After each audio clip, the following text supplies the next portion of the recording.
भैया किसी भी अब्राहमिक रिलीजन में क्या एक्सपेक्ट किया जाता है? चलो क्रिश्चियनिटी का ही एग्जांपल ले लेते हैं। आप एक सेंट है, एक क्रिश्चियन एक सेंट से क्या एक्सपेक्ट करेगा? भैया वो एक सेंट, वो एक बाबा, वो एक साधु की तरह रहे, जिस जो आपका काम है वो करिए। लेकिन मैं अगर आपसे कहूँ कि सन 1225 में एक ऐसा सेंट आया जिसने क्रिश्चियनिटी की पूरी नींव ही बदल के रख दी। कुछ लोगों ने उसको आस्तीन का सांप बोला, तो कुछ लोगों ने उस सेंट को intellectual genius of his century कहा। अरे भाई, ऐसा क्यों? एक सेंट है, पहुंचा हुआ आदमी है, उसके लिए लोग ऐसी बातें क्यों लिख रहे हैं? कुछ तो गड़बड़ है, कुछ तो बात है। वो ऐसा इसलिए था क्योंकि वो एक रैशनल सेंट था। वो धर्म के साथ-साथ रैशनैलिटी को भी मिला के चलने की कोशिश करता था, इसलिए लोग उन्हें गलियाते थे। हैं? एक धर्म का सेंट रैशनल? भैया ऐसा तो नहीं हो सकता, ये तो बहुत अटपटी सी बात कह दी। कोई बात नहीं, इस लेक्चर में तुम्हारे इस सवाल का भी जवाब दिया जाएगा कि किस तरीके से एक सेंट ने क्रिश्चियनिटी के पन्ने पलट के रख दिए और साथ ही साथ रैशनल एक्सप्लेनेशंस भी दी बहुत चीज़ों की। ये जो लेक्चर है, चूँकि एक छोटा लेक्चर है, बाकी के मेरे लेक्चर्स के कंपैरिज़न में, तो मैं ना यहाँ पे भैया एक सिंपल सा मुद्दा लेके चलूँगा। इस लेक्चर का मैंने डिवाइड कर दिया है 3 से 4 पार्ट्स में। पहला पार्ट हम लोग बात करेंगे कि भई कौन था वो सेंट? दूसरा पार्ट भई why did he do it? क्यों ऐसा किया उन्होंने? जब वो धार्मिक हो तो आप धर्म में रहो, रैशनैलिटी में क्यों घुस रहे हो? तीसरा, कैसे किया उसने ये काम? और चौथा, क्या इम्पैक्ट रह चुका है? तो इससे पहले भैया तुम लोग और कन्फ्यूज़ जाओ, इस सेंट का नाम था थॉमस एक्विनस। और सेंट थॉमस एक्विनस, एक्विनस जो भी आप कहना चाहें, यहाँ पे अपने अपने ज़बान स्वरूप नाम आप दे सकते हैं।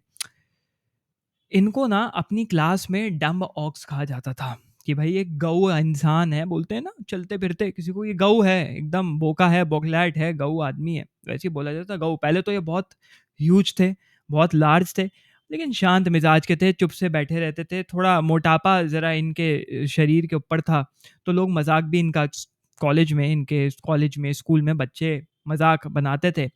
तो यूनिवर्सिटी ऑफ पेरिस या यूनिवर्सिटी ऑफ पारी में जब ये थे, तो इनसे ना सवाल पूछा। और वो सवाल किसने पूछा? सवाल पूछा एल्बर्ट मैग्नस ने, सेंट एल्बर्ट द ग्रेट, एक और महान सेंट चर्च के, जो कि रोमन कैथोलिक चर्च में जो सेंट्स की श्रेणी आती है उसमें एक और। तो उन्होंने सवाल पूछा कि चलो भैया थॉमस खड़े हो, बताओ, चुप चुप रहते हो, अब इस चीज का तुम जवाब दो। थॉमस अक्विनस, सब लोग हंस रहे, अरे क्या जवाब देगा ये तो गऊ आदमी है, कुछ बोल भी पाएगा? बोलता तो कुछ है नहीं। कुछ स्पेसिफिक चीज़ पूछी थियोलॉजी से रिलेटेड, और जो स्क्रिप्चर था, जो पैसेज था, इस खूबसूरती से थॉमस एक्विनस ने दिया, इस खूबसूरती से आर्टिकुलेट किया, इस खूबसूरती से उसको खोल के सामने रख दिया कि सब बच्चे चुप, जिनके शक्ल पे, चेहरों पे हंसी मजाक था, सब चुप, सब देख रहे। और वहां कहा सेंट, ये जो हमारे एल्बर्ट द ग्रेट, एल्बर्ट बाबा ने कहा कि ये बंदा है जो क्रिश्चियनिटी के पन्ने पलट के रख देगा। तुम सब हंसते रह जाओगे, ये दुनिया बदल लेगा, ये हिस्ट्री लिखने वाला है। और लिख दी हिस्ट्री। थॉमस एक्विनस जो है, चर्च मतलब तुम्हारे जो रोमन कैथोलिक में सबसे माने, one of the most prominent और माने हुए सेंट्स रह चुके हैं। सबसे खतरनाक, सबसे सॉलिड थियोलॉजियन रह चुके हैं, और एक फिलोसफर भी रह चुके हैं जिन्होंने क्रिश्चियन थियोलॉजी बदली रैशनल पॉइंट्स देके। अब ऐसा क्यों हुआ? वाई भाई, क्यों ज़रूरत थी सेंट थॉमस एक्विनास को? हम तो फेथ के बारे में बात करके एक फेथ के लूप में घुमा के लोगों को जवाब दे सकते हैं, लेकिन यहाँ पे रैशनैलिटी की बात हो रही है। यहाँ पे रैशनैलिटी की बात करने की ज़रूरत ही क्या थी? यहाँ मुद्दा ही क्यों लाना था रैशनैलिटी का? सबसे पहला पॉइंट इन्होंने कहा, faith and reason complement each other. बिना रैशनल एक्सप्लेनेशन के, बिना सही एक्सप्लेनेशन के, बिना आप सिस्टमैटिक एक्सप्लेनेशन के फेथ को नहीं समझा सकते। फेथ की वजह से रैशनैलिटी है, रैशनैलिटी की वजह से फेथ है, दोनों एक साथ चलते हैं। और अगर आपको फेथ को और डेप्थ से समझना है तो आपको एक रैशनल बीइंग बनना पड़ेगा। लोग बोल देते हैं हवा में, भाई फेथ है, हमें तो फेथ है। जो लीप ऑफ फेथ की बात कर लो, सोरेन कीरकेगार्ड ने एग्जिस्टेंशियलिज्म में कहा कि you should have a leap of faith, तो इसलिए मैं धार्मिक हूँ। बट सेंट थॉमस एक्विनस कह रहे हैं कि भाई एक रैशनल एक्सप्लेनेशन होनी चाहिए आपके फेथ के पीछे। अगर आप फेथफुल हैं, आप किसी भी धर्म से बिलॉन्ग करते हैं, तो उसके पीछे की रैशनल एक्सप्लेनेशन क्या है यार, वो तो होना ज़रूरी है। फेथ सिर्फ फेथ में अपने में थिंग इन इटसेल्फ नहीं हो सकता, वो बहुत बड़ी चीज़ है। भरोसा एक छोटा शब्द नहीं है, बहुत बड़ा शब्द है और उस शब्द को उपयोग करना रैशनैलिटी के थ्रू बहुत ज़रूरी है। फिर इन्होंने नेचुरल थियोलॉजी यूज़ करी। नेचुरल थियोलॉजी थोड़ी रैशनल थियोलॉजी की तरफ जाती है। जो भी आपका एग्जिस्टेंस और नेचर ऑफ गॉड है, उसमें कुछ ट्रुथ्स होते हैं कि भाई गॉड की एग्जिस्टेंस और गॉड इस नेचुरल वर्ल्ड में एग्जिस्ट करते हैं। गॉड ने ये नेचुरल वर्ल्ड बनाया है, इसके पीछे एक सिस्टम है, उस सिस्टम को समझना बहुत ज़रूरी है, वो है नेचुरल थियोलॉजी। और मेरा काम है भैया, थैकोनस बाबा ने कहा मेरे को तुम गऊ बुलाते हो, मेरे को तुम ऑक्स द डम ऑक्स बुलाते हो, मैं डम ऑक्स नहीं हूँ। मैं तुमको प्रूफ करके दिखाऊंगा कि God exist through my system of natural theology. फिर इन्होंने तीसरे पॉइंट में हार्मनी ऑफ ट्रुथ के बारे में बात करी कि God is the ultimate truth. और आप सिर्फ फेथ के भरोसे या ह्यूमन रीजन, मतलब या तो सिर्फ फेथ या तो सिर्फ ह्यूमन रीजनिंग रैशनैलिटी के भरोसे आप गॉड के ट्रुथ को, ऊपर वाले या डिवाइन ऑर्डर को पता नहीं लगा सकते हैं। ट्रू रैशनल इंक्वायरी फेथ को कॉन्ट्राडिक्ट करती है। अगर आपको ट्रू रैशनल इंक्वायरी, आप समझ रहे हो ना कि भाई मैं बहुत फेथफुल हूँ, मैंने, लेकिन मैं एक रैशनल भी हूँ, एक रैशनल बीइंग भी हूँ, लेकिन आपकी रैशनैलिटी तभी साबित होगी जब अपने अपना दिल और दिमाग उसमें झोंक देंगे उस ट्रुथ की तरफ। और अगर आप रैशनल नहीं है, सिर्फ फेथ फेथ कर रहे हैं, तो आप एक ट्रू रैशनल बीइंग भी नहीं है। ठीक है, सिर्फ फेथ फेथ नहीं करना है भाई। उन्होंने अपने भी कोलीग्स को ये बोला, जो भी पैस्टर्स वगैरह थे, कि भाई देखो ऐसा है, जब तक फेथ फेथ करोगे ना, ये लोग तुम्हारे धर्म को कभी नहीं अपनाने वाले, ये लोग गॉड के कॉन्सेप्ट पे कभी भरोसा नहीं करने वाले। थॉमस एक्विनस ने ये नहीं कहा। अगर उनकी हिस्ट्री देखे थॉमस एक्विनस की, तो ऐसा था कि उनके घर वाले नहीं चाह रहे थे। वैसे तो बहुत नोबेल फैमिली से बिलोंग करते थे और वो क्योंकि घर के बड़े थे, तो उनको बनना उस वक्त होता था, मिडिवल एरा में ये होता था। मिडिवल जो पीरियड है, मिडिवल पीरियड की बात चल चल रही है यहाँ पे। तो उनके घर वाले नहीं चाहते थे, माँ भाई भाई नहीं चाहते थे कि वो जाएं इस फील्ड में। और इनके भाई लोगों ने या दोस्त लोगों ने कोशिश भी करी थी कि भाई इस बंदे को ज़रा खिसकाओ, हटाओ यहाँ से, जो फेथफुल फेथफुल अपने को कर रहा है। और इन्होंने एक प्रोस्टिट्यूट तक भेजी इनके पास कि भाई ज़रा प्रोस्टिट्यूट जाएगी, इसको सीड्यूस करेगी, ज़रा इसका दिमाग थोड़ा भटकेगा। और कहा जाता है कि लोहे का ऐसे सरिया, जैसे कैंची रखी है ना, लोहे का सरिया ऐसे गर्म करके उस प्रोस्टिट्यूट के पीछे भागे थे ये बाहर तक, जब तक उसको खदेड़ नहीं दिया उस शहर से बाहर। ये भी कहानी है। और वहाँ से उनको एक रेवलेशन मिली कि सेलिबेसी को ब्रह्मचार्य बन जाओ, ब्रह्मचार्य को कंटिन्यूएशन में रखो।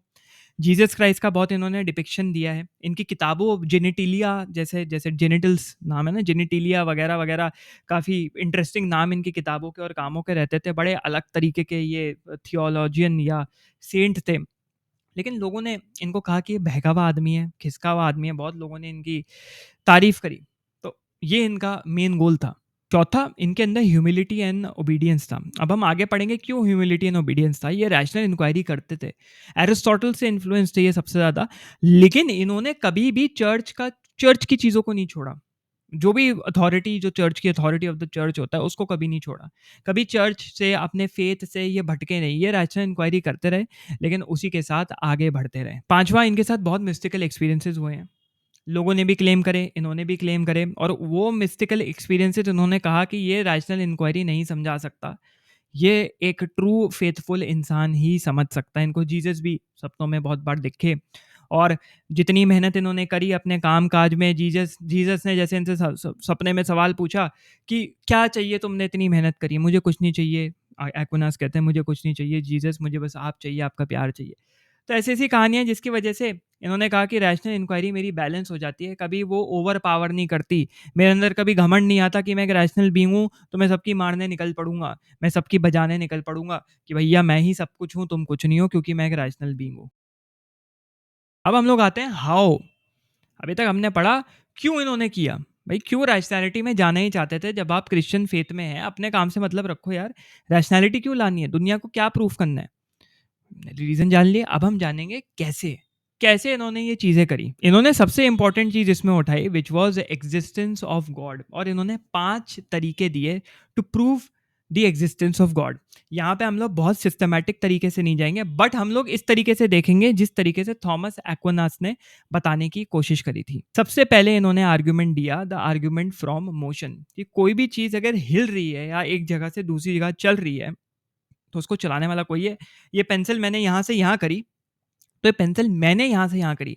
मैं इसका फर्स्ट मूवर हूँ, फर्स्ट कॉज़, फर्स्ट मूवर। मैंने इसको इस चीज़ को यहाँ से वहाँ मूव किया या हिलाया। अब इसका मतलब क्या हुआ कि जैसे एक बॉल है, बॉल को हवा ने, या पत्ता है, पत्ते से हवा से पत्ते उड़ने लग गए। तो हवा है जिसने उन पत्तों को चलाया। हवा किसी और रीज़न से चल रही है, एटमॉस्फेरिक प्रेशर ऊपर-नीचे हो रहा है इसलिए चल रही है, लेकिन कोई रीज़न है जिससे चल रही है। तो इसी को अगर हम चेन ऑफ इवेंट्स को पीछे लेके जाएँ, उससे पहले तो कोई ना कोई तो हर चीज़ के लिए फर्स्ट मूवर होगा। अगर आप सिंगुलैरिटी, बिग बैंग इन सब की बात करें, तो उसको भी उस शुरुआत के लिए भी कोई ना कोई दवैया लगा होगा। ऐसे ही चल गया होगा सब कुछ? नहीं ना। तो वही फर्स्ट मूवर है। उसी फर्स्ट मूवर के बारे में बात करी गई है, वो है गॉड। फिर इन्होंने कॉजेशन का एक आर्ग्यूमेंट दिया कि हर चीज का एक कॉज होता है। Every effect has a cause and every cause has an effect. अब अगर हम उसको लेके जाएं अनकॉज्ड कॉज की तरफ, जिसको हम गॉड बोलते हैं, मतलब हमने एक बीज लगाया मिट्टी में, माटी में, उस बीज से एक आम का पेड़ हुआ, अब वो आपको आम दे रहा है। फर्स्ट कॉज, हमने बीज लगाया। तो ऐसे ही वापस से अगर हम चेन ऑफ इवेंट्स को पीछे लेके जाते जाएं, तो पहला कॉज क्रिएट करने से पहले एक तो कोई अनकॉज्ड इवेंट होगा, वो गॉड है, वही इवेंट गॉड है। तो गॉड एग्जिस्ट कि किसी ने तो पहला कॉज क्रिएट किया होगा, जिसकी वजह से पहला इफेक्ट यहाँ पे आपके सामने, आपकी समक्ष, आपकी नज़रों के सामने एग्जिस्ट कर रहा है। तो उसी कॉज की वजह से सारे इफेक्ट्स निकले हैं, और वो जो कॉज है, वो पहला कॉज क्रिएट करने वाला इवेंट या एंटिटी, वो है गॉड।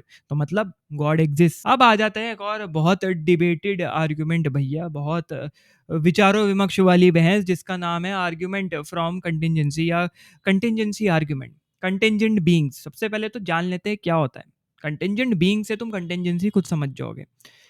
कंटिंजेंट बीइंग एक ऐसा बीइंग होता है जिसकी एग्जिस्टेंस और नॉन एग्जिस्टेंस दोनों हो सकते हैं। एक इंसान आपके समक्ष बैठा है, मैं बैठा हूँ, आज हूँ, जिंदा हूँ, बोल रहा हूँ, बतिया रहा हूँ, जो भी कर रहा हूँ, कल मैं नहीं हूँ on the face of this earth. इस रियलिटी में मैं खत्म हो गया तो मैं एक नॉन एग्जिस्टेंट बीइंग हूँ, और उस कंटिंजेंट बीइंग के एग्जिस्टेंस में आने के लिए एक नेसेसरी बीइंग चाहिए जिसकी कंटिंजेंसी नहीं होगी, which is an uncontingent being. मतलब उसको एग्जिस्ट करना ही पड़ेगा, वो नेसेसरी बीइंग है, उसका होना बहुत जरूरी है।